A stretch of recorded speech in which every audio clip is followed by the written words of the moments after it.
Nagpaalam na pansamantala sa mga manonood ang Youth-Oriented Public Affairs Program ng Kapamilya Y-Speak 2.0 matapos nitong ipalabas ang season finale noong Sabado, July 4. Naging usap-usapan ito ng mga kapamilya viewers na sumusubaybay sa makabuluhang talakayan ng programa sa loob ng unang season nito.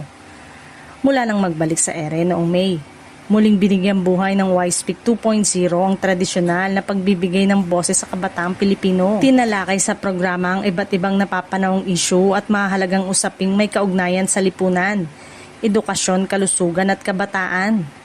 Pinangungunahan ng programa nina Elijah Canlas, Kay Estrada, Aya Fernandez, River Joseph, Ralph De Leon, Robbie Jaworski na naging katuwang sa pagbabahagi ng mga pananaw at makabuluhang diskusyon kasama ang kanilang mga panauhin at kabataang kalahok.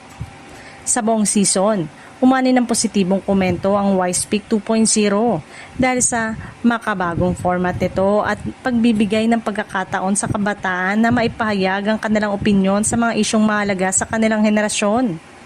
Marami rin ang nagpahayag ng suporta sa pagbabalik ng iconic na programa matapos ang mahabang panahon. Bagamat nagtapos na ang unang season, umaasa ang maraming manonood na magkakaroon pa ito ng panibagong season upang maipagpatuloy ang mga makabuluhang talakayan at inspirasyong ibinibigay nito sa kabataang Pilipino.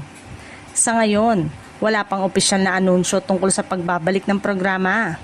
Samantala, matapos ang season finale ng Y-Speak 2.0, muling mapapanood ng mga kapamilya ang pagbabalik ng Super Kapamilya Blockbuster sa Kapamilya Channel na maghahatid naman ng iba't ibang pelikulang siguradong magbibigay aliw sa mga manonood tuwing weekend.